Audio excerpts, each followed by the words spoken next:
Welcome to the lecture on synchronous circuits. This will be the first part. Let's ask a few questions related to synchronous circuits. The first question is, what is time?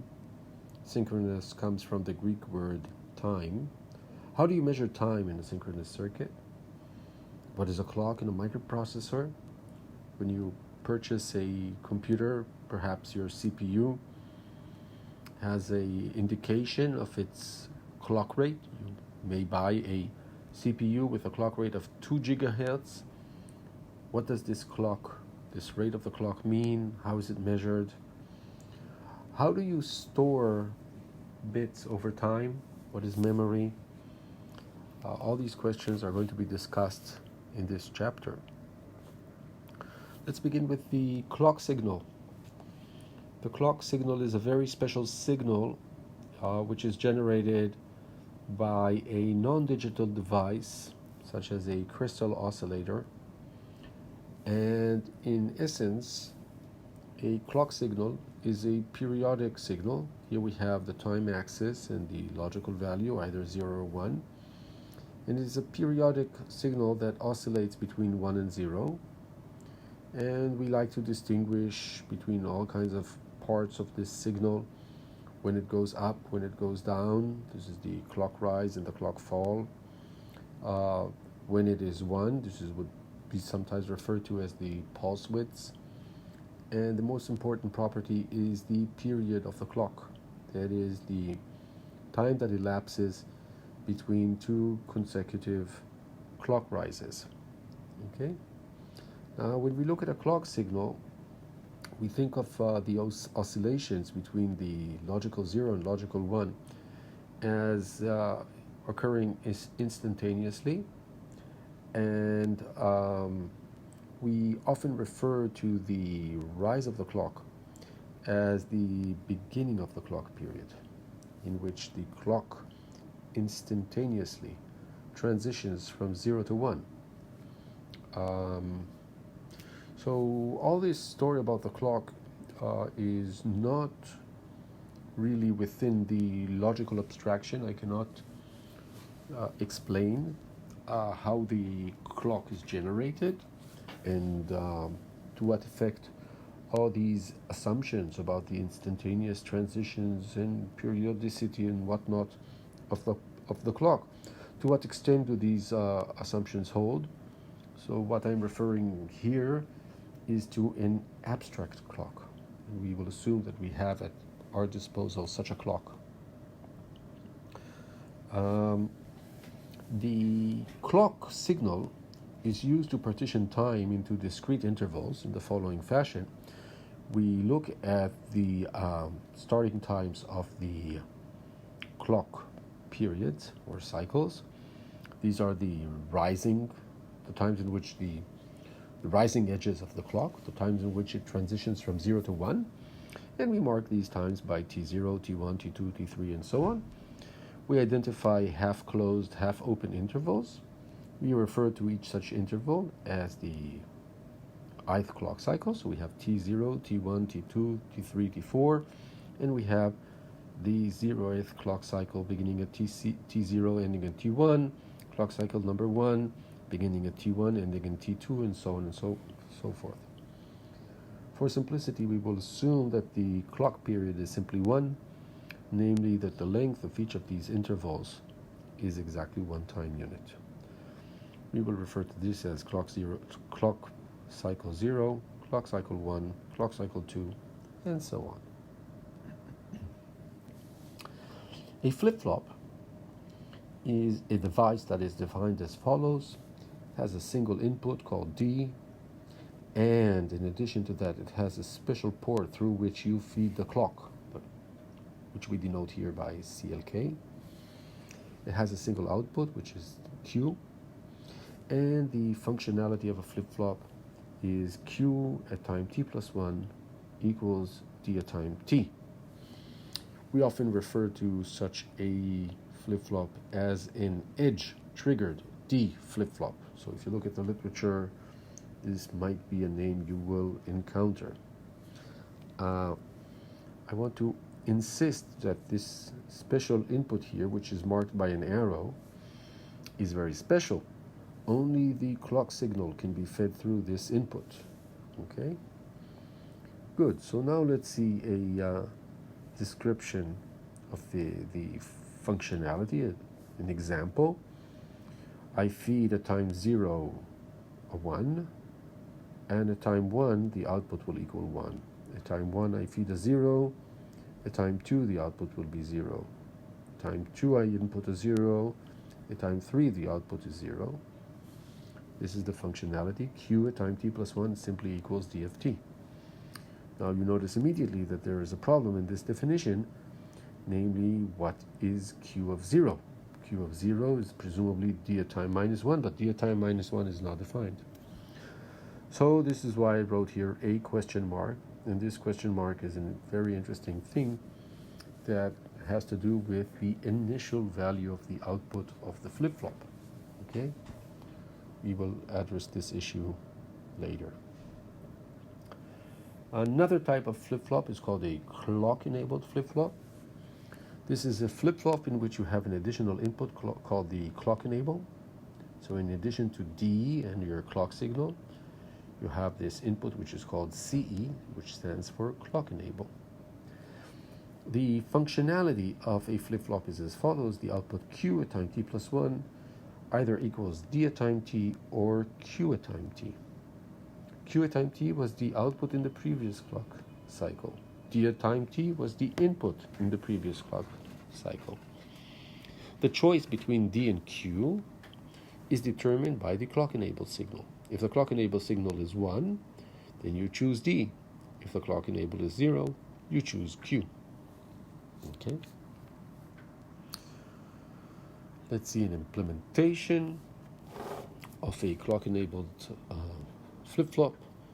One suggestion is to take the clock signal and AND it with CE of t, with the clock enable. Namely, if the clock enable is 0, then the rising of the clock from 0 to 1 is masked by the clock enable because the output of the AND presumably is 0.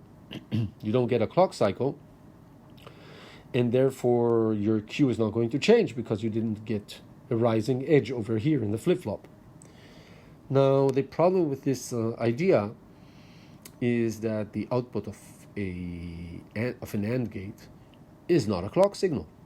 So, for example, if an AND gate has a transition from 0 to 1, the output may temporarily go in a non-monotonous way until it stabilizes on 1, and then when it wants to go down back to 0, it may, in a non-monotonous fashion, go from 1 to 0. These small spikes are often called glitches. Now, what is the problem with these glitches? If you feed them here to the flip-flop, then the flip-flop may think that some of these peaks are actually rising edges of the clock, which they are not. And therefore, this device might not work correctly. So a more conservative way of implementing a clock-enabled flip-flop is depicted here on the left. We have a standard flip-flop which feeds its output back into a mux. The mux is controlled by the clock enable. So if the clock enable is 1, you choose D. If the clock enable is 0, you choose Q.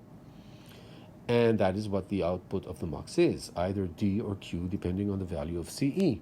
And this is the value which is sampled by the flip-flop and output in the subsequent clock cycle.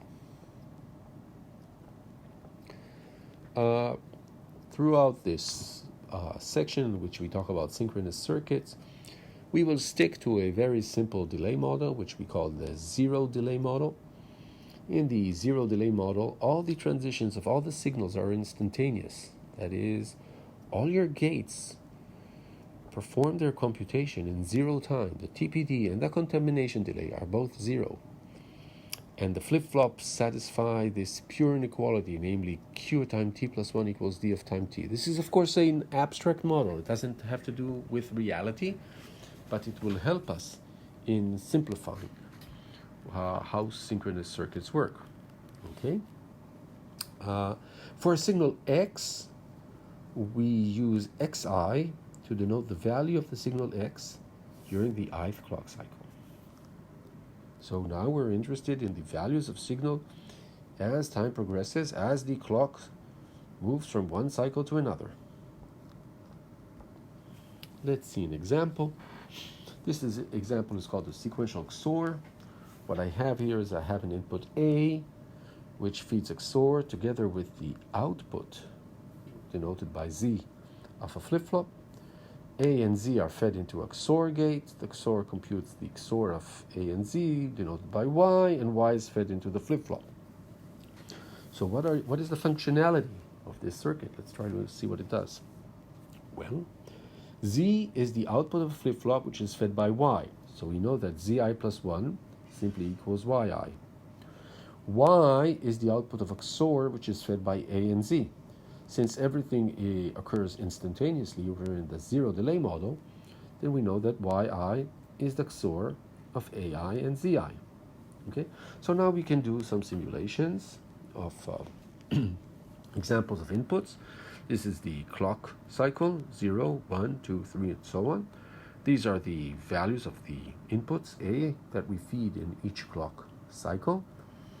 And what we have here is the value of Yi and Zi in each clock cycle. Now, the first problem is that what is the output of the flip-flop in clock cycle 0? Well, let's assume for the sake of simplicity that we somehow, in a miraculous fashion, are able to initialize the value of Z in clock cycle 0. And we initialize it to be 0. Okay, so this is something which is still very mysterious. And now we look, Yi determines the value of Zi plus 1, so we have these gray arrows. And the definition of Y is the XOR of AI and Zi. This we see depicted here with the green arrows. That is, A5 and Z5 determine the value of Y5. The XOR of 1 and 1 is simply 0. Okay. Now, what does this circuit actually do? Let's try to understand what it does. Initially, Z is 0, and we feed A0 into the XOR, so Yi will initially equal AI. So with the induction basis is that Y0 equals A0. It equals A0 because Z0 is 0. This is the induction basis. I'm not telling you yet exactly what I'm proving, but let's try to build the proof as we are progressing. What would be the step? The step would be that Yi plus 1 is the XOR of AI plus 1 and Zi plus 1. But what is Zi plus 1? Zi plus 1 is Yi. This is the functionality of the flip-flop. And what is Yi? This will be the induction hypothesis. So let's state the induction hypothesis to be that Yi, so here I'll have the induction hypothesis, is that Yi is the XOR of A0 up to AI. Now, having made this statement, let's go back and check. The induction hypothesis indeed holds. Y0 is A0, because the XOR of a single bit is the bit itself. In the induction hypothesis would say that this is what Yi does, and now we apply the induction hypothesis to Yi, and we see that it is XOR of AI plus 1, up to A0. This is why we call this circuit a sequential XOR. Because, you see, if I look at the values of some prefix of the AIs, and I do their XOR. So it is 0, 0, 1, and there's the second one, so it becomes a 0 again. And here's the third one. It should be now a 1. So yi plus 1 should equal, yi should equal the XOR of all the bits marked here in blue. And therefore y7 is 1, because the XOR of A0 to A7 is 1.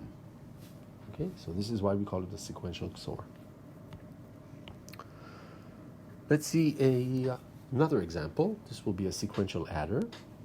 A sequential adder has two inputs, A and B, each of which is a single bit. Of course, we have a clock signal, and we will also have a reset signal. Let's ignore the reset signal for now. So for now, let's ignore the reset signal. And we have an output S, which is a single bit. And our functionality is that we want the prefix of the first I plus 1 bits of A and the first I plus 1 bits of B to represent numbers in binary representation whose sum is represented by the first I plus 1 bits of S modulo 2 to the power of I plus 1. So let's try to prove this thing. So let's try to design it and prove the correctness. So this will be our design. We have a full adder. It is fed by single bits, A and B,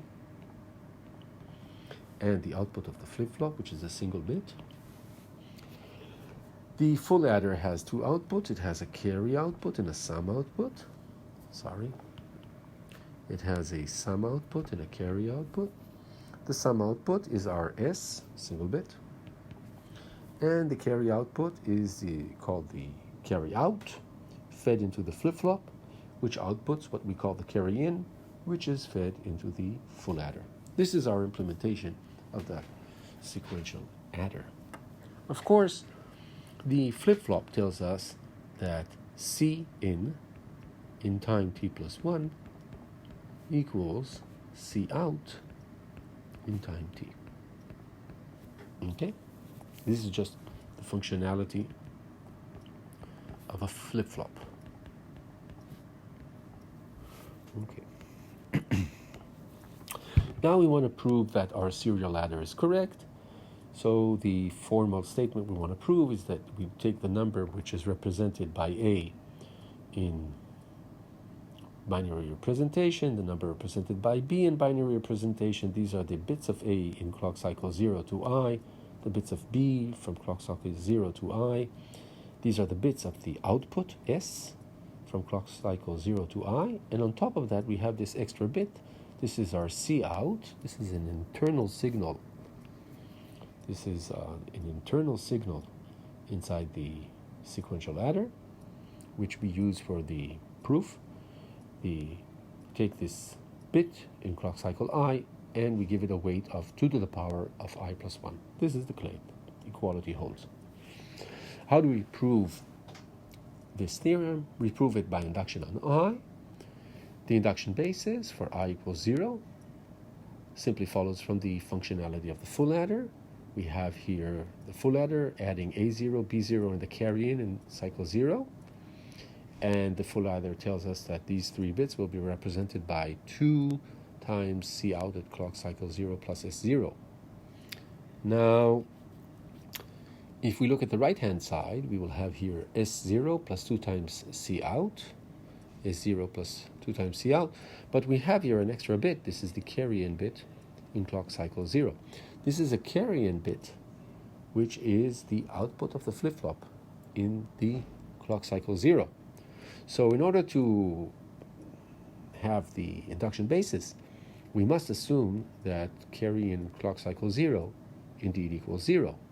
Namely that the flip-flop is initialized to output 0 in the first clock cycle. Okay? So we will discuss the issue of initialization later, but what is important here to notice is that in order for me to be able to prove something about this circuit, I need to make an assumption about the value of the output in clock cycle 0. And we had the same situation in the sequential XOR, where I had to make some assumption on the value of Z in clock cycle 0. Okay, otherwise I could not tell you actually exactly what the circuit was doing. Okay, good. So we have the induction basis for our sequential adder, and now we want to prove the induction step for the sequential adder. We assume that this equality holds for I minus 1, and now we prove it for I. So we have the two addends, A and B, which are fed bit by bit to the sequential adder. We partition this sum into the most significant bit and the remaining bits. We apply the induction hypothesis to the remaining bits. So we know that these two numbers are represented by the sum plus the carryout in cycle I minus 1. This is this I minus 1. This is the induction hypothesis. So this transition, where this equals this, is the induction hypothesis. Now I know that my carry out is fed into a flip-flop which outputs this value in the next clock cycle as carry in. So we know that this value equals this value. So I can look at it like this.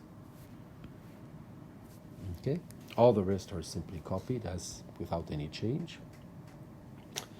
Now I look at these 3 bits. I know that these 3 bits are fed into the full adder in clock cycle I.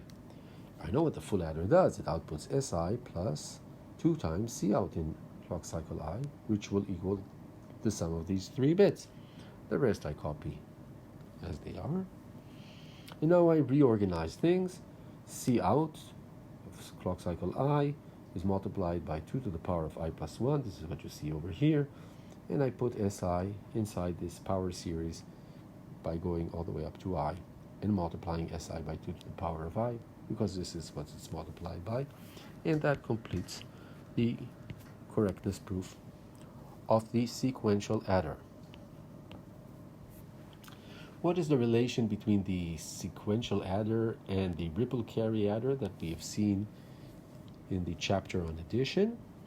This is our ripple carry adder. So what we can think about this relation, we can say, well, our sequential adder in some sense simulates the ripple carry adder, and this simulation takes part as follows. In the first clock cycle, I do this part of the computation done by FA0. In clock cycle 1, I do this part, this computation done by FA1. In clock cycle 2, I do this part, and so on and so forth. Okay? So we can view the ripple carry adder as an unrolling of the sequential adder. By unrolling, I mean that I take the sequential adder, which has a closed path, and I open this path. So I have one copy of the full adder for the first clock cycle, and then I take this output and I output it into the second clock cycle, for which I have a new full adder. But in fact, I don't put a flip-flop in the middle, so it becomes a combinational circuit. This part would correspond to clock cycle 0. This part would correspond to clock cycle 1. This part would correspond to clock cycle n-1, and so on. When you do a comparison of the sequential XOR or the sequential adder to the counterparts, to their combinational counterparts, then there seems to be a contradiction, because we see that we can do sequential addition in XOR of n bits, which have a functional cone of size n, and therefore you would think that every combinational circuit for XOR n or addition has to have at least linear cost and at least logarithmic cost. Nevertheless, the sequential versions of addition in XOR have a cost which is constant, right? The only thing that you have in these circuits is a single full adder, a single flip-flop, and a single gate. Here it is a full adder. In the sequential XOR is just XOR. Okay, so all the cost of all this thing is just constant. So how could it be possible that I have a circuit which performs a computation, the cone of which is size n, using constant cost? And the answer is, well, I need for it n clock cycles. In each clock cycle I have a constant cost. So I'm reusing my full adders, the same full adder, I'm reusing it in different clock cycles, and therefore I am simulating a circuit which has, say, linear cost by a circuit that has constant cost, but it requires n separate, distinct clock cycles in order to simulate the computation which is done by a single combinational circuit of linear cost. Okay, so this distinction is interesting, that we can spread the work over time, doing a constant amount of work in each clock cycle, and then we need a linear number of clock cycles in order to perform the whole computation. Good. Let's define what registers are. The term register is used to define a memory device that stores a bit or more than one bit. There are two main types of registers depending on how their contents are loaded. There's the parallel load register and the shift register, also called the serial load register. Let's see the differences. Parallel load register is something that we actually already saw. It's an extension of the clock-enabled flip-flop to multiple bits. So here the input consists of n bits, D consists of n bits. We have a clock enable, we have a clock signal, of course, and an output Q also of n bits. And the functionality is that Q either equals D at time t or Q at time t, depending on the value of the clock enable. Okay, so it's a very similar device to what we already saw in the clock-enabled flip-flop. It's just n bits wide, so this would be a clock-enabled flip-flop for the bit 0, for bit 1, for bit 2, and bit 3, and this would be a clock-enabled flip-flop for 4 bits, or a parallel load register of width 4. This is a simple way of implementing such a circuit. So there's nothing very interesting here. The simulation of such a circuit, you have here n clock-enabled flip-flops, and if the clock enable is 1, then you sample D, and this is what you output in the next clock cycle. If the clock enable is 0, then no sampling of D takes place, and Q in cycle 3 will equal what it was in cycle 2. Let's define a shift register. A shift register of n bits is defined as follows. You have an input, 1 bit. You have an output, 1 bit. For the sake of convenience, I index the input by 0 and the output by n minus 1. But this is not to say that I have n inputs and n outputs. I have a single bit of input and a single bit of output in my shift register. So where does n come into place? If I have a single bit of input, a single bit of output, why do I say that it's a shift register of n bits? Well, the reason is that the output of the shift register in clock cycle t plus n, and this is where the n comes into play, this is our n, the parameter of the shift register. The output in clock cycle t plus n equals the input that was given in clock cycle t. Okay? So, of course, if t equals 1, then the shift register becomes a simple flip-flop. Okay, but what happens when t is greater than 1? Okay, so this is an implementation of a shift register for n equals 4. I feed here d0, I output here q3, and what I do is I connect a cascade of flip-flops. The output of the first flip-flop is called Q0, which actually also equals D1, and then the flip-flop outputs Q1, which equals D2, and so on and so forth.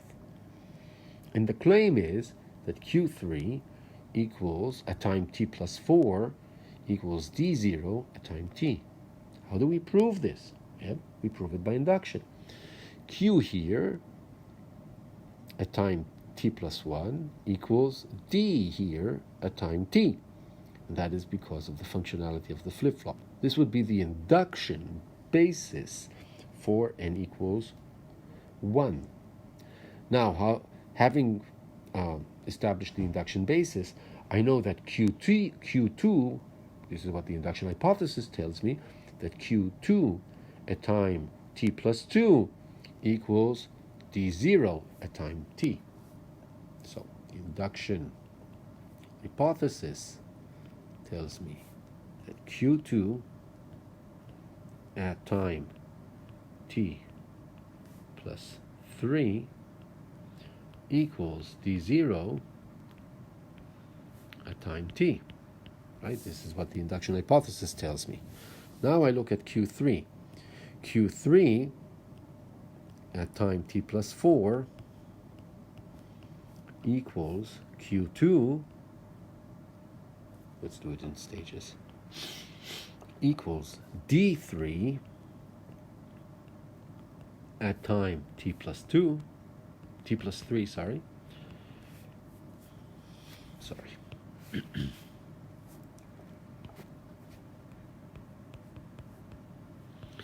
d3 equals Q2 at time t plus 3. Now this equality is the functionality of a flip-flop, and this equality, you see, holds because Q2 is simply connected to D3. Okay? Good. Now I apply the induction hypothesis, and it tells me that this equals, D0 at time t. And we see that we get the required relationship between Q3 and D0. Let's see a simulation of a shift register. The blue entries correspond to clock cycle number 0. So I have here the Q's are 0, 0, 0, 0, and the input is 1. Now I ask what happens after one clock cycle. So every flip-flop outputs what its input was in the previous clock cycle. So I have here the gray arrows that tell me how the flip-flops sample their inputs, and the first flip-flop, FF0, samples D. So I take D, and it's sampled and output here in Q0. And I proceed in this fashion from one clock cycle to another. So for example, this 0, let's turn to green.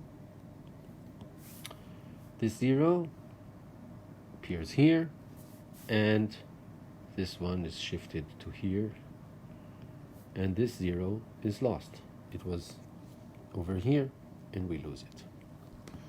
Good. Now let's talk a little bit about memories. The first type of memory I want to describe is the read-only memory, ROM.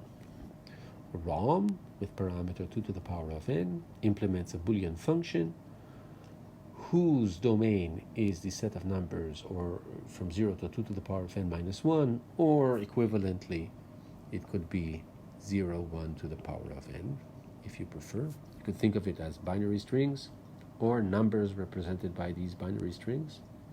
The output is a single bit. The ROM implements the Boolean function in the following way. It has a single input, which is called an address. The address is n bits long. Has a single output, which is just a bit. Okay, just one bit. How do you implement the ROM? What does the ROM need to do? Dout is supposed to equal the value of the function m on the number represented by the address. Okay, good. How do you implement such a ROM? All you need is a mux with 2 to the n inputs and a single output. The mux is controlled by the address in bits. Your M is fixed. You don't need to change the input. It's once and for all. If you want to implement the function M, you just make sure that the corresponding input bits represent the function M. And then when you're given your argument, you will choose the correct bit among the input bits and direct it to the output.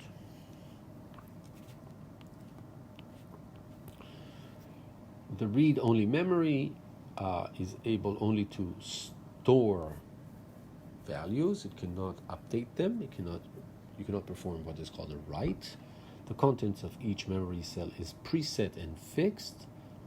ROMs are used to store information that should not be changed. For example, if you want to store the program that is executed when the computer is turned on, you want to make sure that when you turn on the computer, this part of the memory is well defined. It stores what you want to execute upon turning the computer on.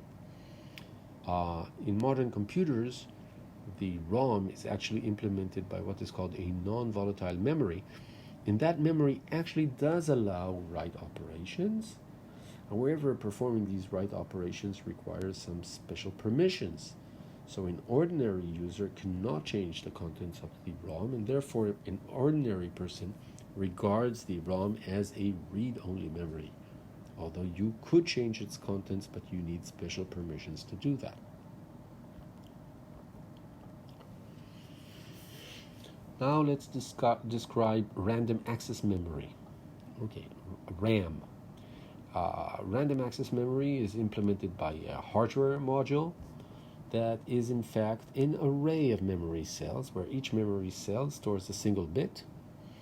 In each cycle, you can access at most one memory cell from this array, and you can perform one of two operations when you access a memory cell. You can either read its contents or write new contents to this cell. So in a read operation, you simply read what is stored in that memory cell.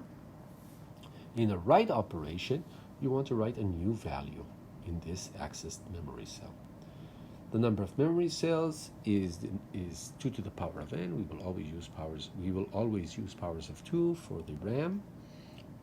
Each cell has a distinct address, which is represented by a binary string of length n, and this binary string represents a number between 0 and 2 to the power of n minus 1. Okay, so you use this address input in order to determine the index of the cell that you want to access. We denote the array of memory cells by capital M, and we denote by mi in cycle t, the value that is stored in the memory cell in cycle t. Let's describe the specification of a random access memory with 2 to the power of n memory cells. The input, n bits of address, a single bit of data, and a read not write signal. So just think of it as a read signal, which is either 0 or 1, which tells us whether the current operation on the RAM is a read or a write. If R is 1, it's a read. If R is 0, it's a write, and you can ignore this part. It's just confusing. The RAM has a single output, D out, and its functionality is described by a small program. So we have a data, which is an array of 2 to the power of n bits. We initialize this array initially to all zeros, and now we let this circuit run forever. This is time. T here denotes time or clock cycles. The output, the time t, is always the contents of the memory cell in address given by the input address in time t. Okay? Now, every cell that is not accessed in the current cycle retains its value, stores the same value that it stored before, just as it does in a clock-enabled flip-flop in which the clock enable is 0. What about the memory cell that you're actually addressing, the one whose index is given by the address input? Well, this one is either updated or not updated. What determines whether it's updated? The read signal. So if the read signal is 0, this means you're performing a write, and then you take the input that is given in that clock cycle and you store this input in the corresponding memory cell. If the read signal is 1, means you're performing a read, and then you retain the same value that you had before, just as you do with all the other cells that are not being accessed. The schematic for a RAM is depicted here. We have RAM with parameter 2 to the power of n bits of address, single bit of data in, single bit of data out, a read signal, and of course our clock signal, which is fed to a very special port, the clock input of the RAM. How do we implement a RAM? So what we have here is an array of 2 to the power of n cells. We will elaborate on these shortly. These 2 to the power of n cells are preceded by a decoder and a mux. So let's see how these things work. Given the address, we feed it to the decoder. The decoder has 2 to the power of n outputs. This is called an array of select bits. So the select bits, the vector of select bits, will have exactly one bit which is 1, and all the other bits are going to be equal to 0. So these select bits, the corresponding select bits, cell 0, cell 1, and so on, are fed to the memory cells, exactly one of which is going to be equal to 1, and all the rest are going to be equal to 0. The memory cell hears the input bit, DIN, all of the memory cells hear the input bit, and they hear the control, which tells them whether it's a read or write. Okay? According to that, they do what they need to do. They output their current contents. Their current contents are fed into a 2 to the power of n to 1 mux.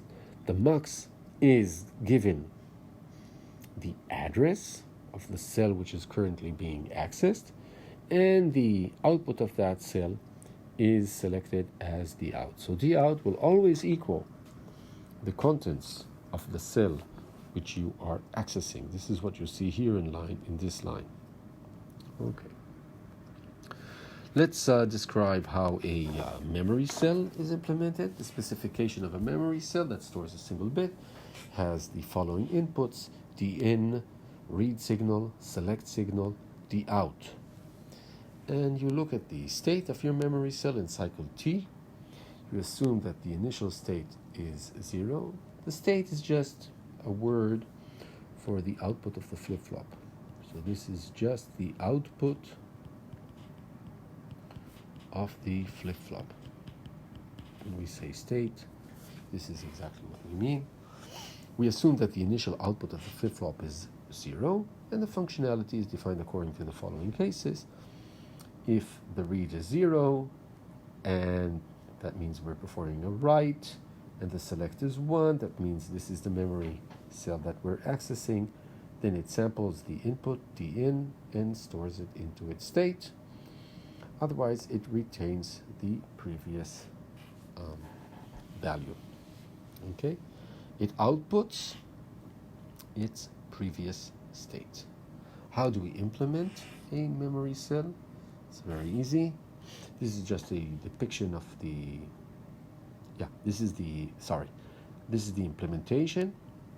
This is the input bit of the data, input bit of the output, our select signal, our read-write signal, and our clock. Now what we do is we have a clock-enabled flip-flop which simply equals the AND of the select bit and the negation of the read bit. So if we're performing a read, then the negation of the read will be a 0, and therefore there will not be a clock enabled. The state of the flip-flop is not going to be updated, and you do not sample D in, and D out retains its old value. If you are doing a write, the read is 0, the negation of a 0 is 1. If this is indeed the cell that you're accessing, then the select is 1. So we have a 1 and a 1. The clock enable becomes 1. That means that you do sample the input, and that will be your output in the next clock cycle. So it's a very trivial reduction from a memory cell to a clock-enabled flip-flop. Let me summarize the first part of this chapter. We defined what a clock signal is and what clock cycles are. We defined flip-flops and clock-enabled flip-flops. We went over two examples, the sequential XOR and the sequential adder, and compared them with their combinational counterparts and the lower bounds of the corresponding Boolean functions. And we saw that these circuits perform using constant amount of hardware. They perform a simulation of part of a combinational circuit that implements these Boolean functions, and after n clock cycles they have completed the computation of the Boolean functions. We described registers, both parallel load and shift registers, and two types of memory, read-only memory and random access memory. We did not talk about timing. You can see the book on elaboration on timing issues in synchronous circuits. And we did not talk about initialization. These are the initial outputs of the flip-flops in clock cycle 0, which play an important role in our induction basis. We will partly cover this topic in the next part. Thank you very much.